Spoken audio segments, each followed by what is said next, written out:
నమస్తే తెలుగు రాజ్యంకి స్వాగతం. నేను మీ సంధ్య. ఏపీ కాంగ్రెస్ అధ్యక్షురాలు షర్మిల దూకుడు అనేది ప్రారంభించిందా? నిన్న ప్రెస్ మీట్లో అన్నకు చురకలంటించిన విధానాన్ని ఎలా చూడాలి? ఏదో చంద్రబాబు నాయుడు నన్ను వెనుకుండి ప్రోత్సహించారు అనేసి అని అంటుంటే, వారసత్వము అనేది ఒకరు ప్రోత్సహిస్తే వచ్చేది కాదు, అది ఇన్బిల్ట్ నాలో ఉంది. ఆ తండ్రి కూతురుగా నా సత్తా ఏంటనేది నా చుట్టూ ఉన్న వాళ్ళకు తెలుసు, చూస్తున్న ప్రజలకు తెలుసు అంటూ చాలా ఘాటుగానే స్పందించారు. మరి ఏపీ కాంగ్రెస్ అధ్యక్షురాలు షర్మిల చేసిన వ్యాఖ్యల్ని ఎలా చూడాలి? రాబోయే రోజుల్లో ఈ అన్నపైన యుద్ధము తగ్గేదేలే అనుకొని వెళ్తుంది అనుకోవాలా? దీనికి సంబంధించి మరింత సమాచారాన్ని మా సీనియర్ జర్నలిస్ట్ సత్యనారాయణ గారిని అడిగి తెలుసుకుందాం. మరి షర్మిల దూకుడు ఎలా ఉండబోతుందో ఆయన మాటల్లోనే విందాం. సత్యనారాయణ గారు నమస్తే. నమస్తే. ఏంటంటే సభ తర్వాత ఫస్ట్ ప్రెస్ మీట్, జయంతి సభ తర్వాత ఇక తనను అందరూ ఇంకా ఈమె మనకు రాబోయే 2028 సీఎం అంటూ కూడా అనౌన్స్మెంట్ ఇచ్చేశారు. నిన్న అన్న మీద దూకుడు కావచ్చు, జరుగుతున్న పరిణామాలకు సంబంధించి చాలా ఘాటుగానే స్పందించారు. ఎలా చూడాలి ఓవరాల్గా? అంటే మొన్న సభతోటి షర్మిల బాగా ఛార్జ్ అయింది అనుకోవాలి. మొత్తం ఫుల్ ఛార్జ్ తోటి నిన్న ప్రెస్ మీట్ పెట్టింది అనుకోవాలి. ఇప్పుడు వారసత్వం కోసం ఆమె డైరెక్ట్గా ఫైట్ మొదలుపెట్టింది. ఇప్పుడు రాజశేఖర రెడ్డి వారసత్వం రాజశేఖర రెడ్డి వారసత్వం గురించి వాళ్ళందరూ కూడా చాలా చెప్పారు, వాళ్ళందరూ మాట్లాడారు. ఆ జయంతి సభల్లో 75వ జయంతిని ఆమె ఓన్ చేసుకోవడానికి ట్రై చేశారు. ఎందుకంటే జగన్ దానికి సంబంధించి ఈవెన్ సాక్షి పేపర్లో అడ్వర్టైజ్మెంట్ కూడా ఇవ్వలేదు అనేది విమర్శలు వచ్చినాయి. అనేది ఇడుపులపాయలో పోయి రొటీన్గా నివాళి సమర్పించి ఊరుకున్నాడు. ఆ అకేషన్ని ఆయన క్యాష్ చేసుకోవడానికి ప్రయత్నం చేయాలి. నిజానికి ప్రస్తుతం ఓడిపోయిన పరిస్థితుల్లో పార్టీని మళ్ళా బలోపేతం చేసుకోవాలన్నా, పార్టీని మళ్ళీ ఇన్విగ్రేట్ చేసుకోవాలన్నా సరే తను కూడా ఏదైనా ఇట్లాంటి సభ పెట్టి రాజశేఖర రెడ్డి వారసత్వాన్ని క్లెయిమ్ చేయడానికి ప్రయత్నం చేయాలి. కానీ ఒక విమర్శ ఏంటంటే ఆయనకి ఏం పెద్ద రాజశేఖర రెడ్డి వారసత్వాన్ని క్లెయిమ్ చేసుకోవాలని ఇంట్రెస్ట్ లేదు. అంటే తన్నే బ్రాండ్గా చూపించుకొని రాజశేఖర రెడ్డి గురించి కూడా ఇంకా అందరూ పక్కన పెట్టేసేసి తన బ్రాండ్ని మార్కెట్ చేసుకోవాలని తనకు ఆలోచన ఉన్నట్టు కనిపిస్తుంది. అందువల్ల ఈమెకు పూర్తిగా వారసత్వాన్ని క్లెయిమ్ చేసుకోవడానికి ఒక అవకాశం దొరికింది. ఆ అవకాశాన్ని ఈమె పూర్తిగా వాడుకోవడానికి నిన్న ప్రెస్ మీట్లో ట్రై చేసింది. ఇక ఇప్పటి వరకు ఏంటంటే మొన్న ఎంతో కొంత ఇప్పుడు చంద్రబాబు నాయుడు ఇంటికి పోయి లోకేష్కి వాళ్ళకి అన్న అని చెప్పి వాళ్ళకి రేపు వాళ్ళ కొడుకు శుభలేఖలు ఇవ్వటము, ఇవన్నీ ఇన్వైట్ చేయటము, ఇవన్నీ కూడా కొన్ని విమర్శలకు దారితీసింది. అట్లాగే అసలు తెలుగుదేశం పోటీ పెట్టదేమో జగన్ అక్కడ కడపలో మీద అని కూడా అనుకున్నారు. కానీ పోటీ పెట్టారు. పోటీ పెట్టకపోతే వీళ్ళు ఏంటంటే వీళ్ళిద్దరు కాంగ్రెస్ను తెలుగుదేశం కలిసిపోయారని విమర్శ వస్తుందని బహుశా చంద్రబాబు నాయుడు ఆలోచించుంటాడు. ఓకే.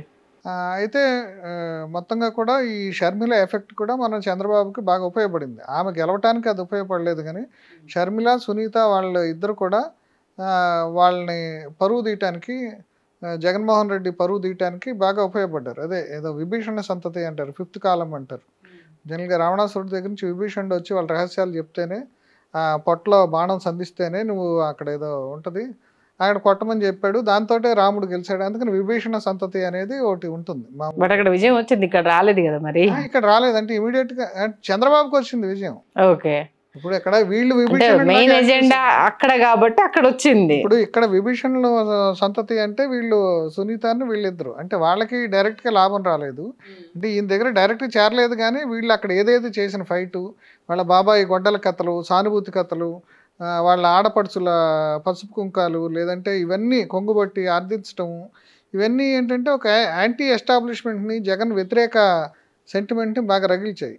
అంటే అది కడపలో పనిచేయకపోయినా, ఎందుకంటే కడపలో ఇంకా వాళ్ళకిద్దరికి అంటే అతనికి అక్కడ కడప క్యాండిడేట్ ఉన్నాడు, ఆయన రెడ్డి అవినాష్ రెడ్డికి జగన్కి అక్కడ ఇంకా చాలా పట్టు ఉంది. ఇప్పుడు వాళ్ళకి ఎంత పట్టు లేకపోతే వాళ్ళ బాబాయిని గొడ్డలు పెట్టి అంటే ఎవరు చంపినా వీళ్ళు చంపించారని మనం ఇప్పుడు మాట్లాడలేము, ఎందుకంటే అది రేపు చట్టంలో చంపినా ఊరుకోకూడదు కదా. అంటే అది మన ఇప్పుడు కోర్టులో ఉంది కాబట్టి ఏం మాట్లాడినా కంటెంప్ట్ ఆఫ్ కోర్ట్ అయిపోతుంది. ఒకటేనంటే కూటమి వచ్చిన అక్క చెల్లెళ్ళు ఇద్దరు రోడ్డు మీదకి వచ్చి నా తండ్రిని చంపింది నా వాళ్ళే అని చెప్పినా కూడా వినకుండా వాళ్ళిద్దరిని గెలిపించారంటే ఇంకా వాళ్ళ పట్టు ఏ అంటే రేంజ్ లో వాళ్ళకి ఉంది. కడపలో అంత పట్టు ఉంది, కానీ అక్కడ వాళ్ళు ఆ పట్టు ఉండటం వల్ల వాళ్ళు గెలలేకపోయారు, కానీ ఆ సెంటిమెంట్ మాత్రం మొత్తం రాష్ట్ర వ్యాప్తంగా పనిచేసింది. అవును. ఎందుకంటే జగన్ ఒక రాక్షసుడు అని వీళ్ళందరూ అదే కదా, జగన్ సైకో అని, రాక్షసుడు అని, బాబాయిని చంపించాడని ఇవన్నీ ప్రచారాలు చేస్తున్నారు. ఈ ప్రచారాలన్నిటికీ ఈ ప్రచారాలు ఇంటెన్సిటీని పెంచడానికి వాళ్ళిద్దరూ బాగా దోహదపడ్డారు, షర్మిల. అందుకని ఏంటంటే జగన్ కూడా తను మరి విమర్శించాలి కాబట్టి వాడు తెలుగుదేశంలో చేరిపోయారు. ఇప్పుడు మా ఆడపడుచులే వేరే పార్టీలోకి వెళ్ళిపోయారు. చంద్రబాబు నాయుడు కుటుంబాలని నాశనం చేయటం, ఇప్పుడు వాళ్ళ మామకి వెనుపట్టు పొడిచాడు, ఎన్టీఆర్ కుటుంబాన్ని నాశనం చేశాడు, ఇప్పుడు మా కుటుంబాన్ని నాశనం చేయడానికి ప్రయత్నం చేస్తున్నాడని ఆయన విమర్శించాడు.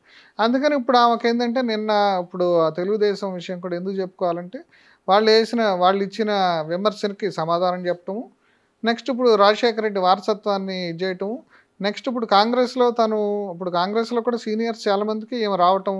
అదే నెక్స్ట్ అదే ఎందుకంటే మీరు చాలా మందితో మాట్లాడారు కాబట్టి ఆల్మోస్ట్ ఇంతకు మించి ఉన్నారు ఈమెనే ఎందుకు, ఇంకా అసలు ఆమెను పక్కన పెడితే నిన్న కొంతమంది టీడీపీ విశ్లేషకులు కూడా ఇంకా ఎందుకమ్మా దాన్ని భారాన్ని మోస్తున్నారు, వాళ్ళు పక్కన పెడితే అంత ఇంతో కాంగ్రెస్ పార్టీ బాగుపడుతుంది, ఉద్దండలు చాలా మంది ఉన్నారు కదా, వాళ్ళని వదిలేసి మళ్ళీ అదే వైఎస్ రాజశేఖర రెడ్డి వారసత్వాన్ని తెర మీద తీసుకొస్తారు, బుర్రబుద్ధి లేదా అంటూ కూడా కొందరు విశ్లేషకులు చెప్పడం జరుగుతుంది.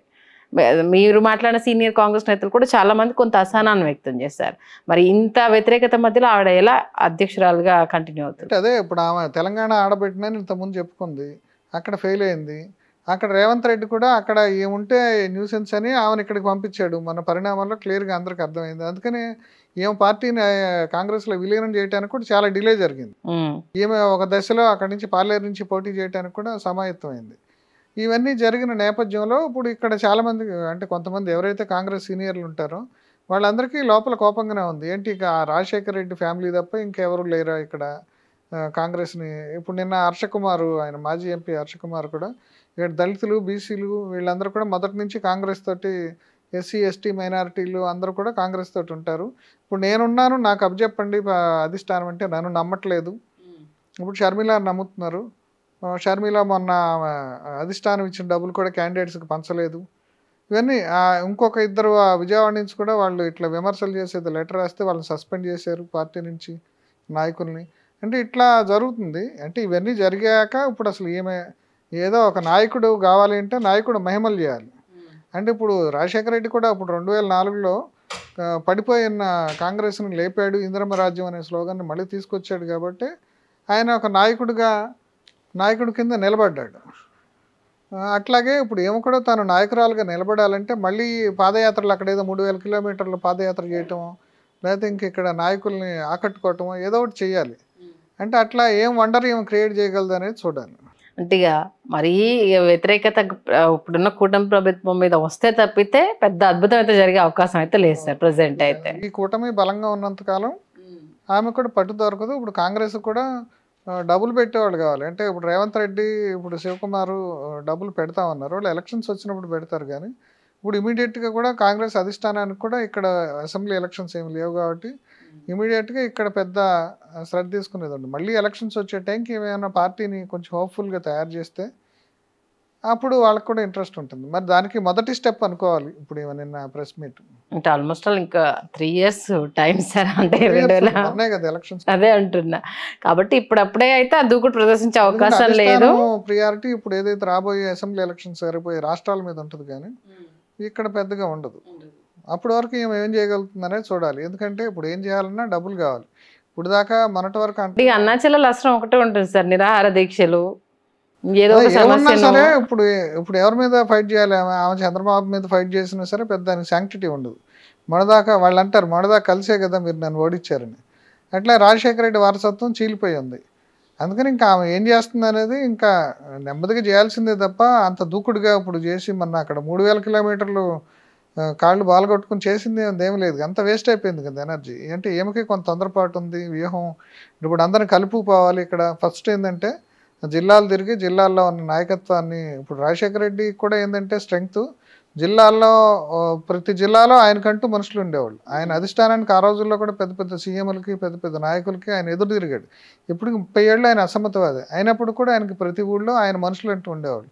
ఇప్పుడు ఈలోగా అట్లా తన క్యాడర్ని, తన అనుయాయుల్ని బిల్డప్ చేసుకోవాలంటే దీనికి చాలా డబ్బు ఖర్చు పెట్టాల్సి వస్తుంది, ఊరికనే కాదు. మరి ఈ డబ్బులు వాళ్ళు ఈ టైంలో ఇస్తారా, మళ్ళీ మొబిలైజ్ చేస్తుందా, ఇవన్నీ చాలా. మళ్ళీ సీనియర్స్ ఏమైనా ఎట్లా రిసీవ్ చేసుకుంటారు, ఎంతవరకు కోఆపరేట్ చేస్తారు?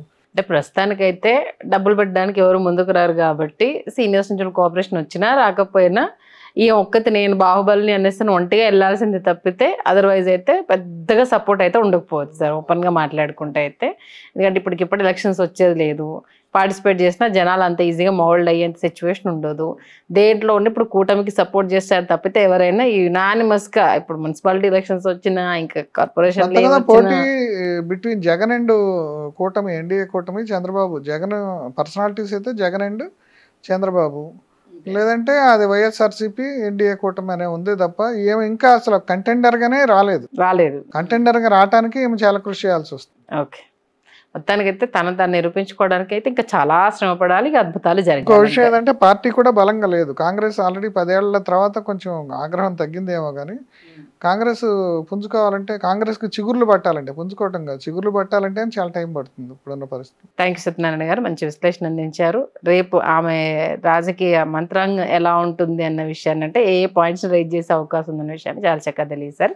మీకు ధన్యవాదాలు. నమస్తే. Please do subscribe to Telugu Rajyam channel. Please do subscribe to Telugu Rajyam channel. Please do subscribe to Telugu Rajyam channel. Hi అండి, నేను మీ ఆర్పీని, నెల్లూరు పెద్దారెడ్డి చేపల పులుసు ఓనర్ని. మీరు తెలుగు రాజ్యం అనే ఈ యూట్యూబ్ ఛానల్ సబ్స్క్రైబ్ చేసుకుని మంచి మంచి వీడియోలతో వస్తారు. Thank you so much. Hi people, I'm Sonakshi Verma and you please watch Telugu Rajyam and please subscribe to the channel.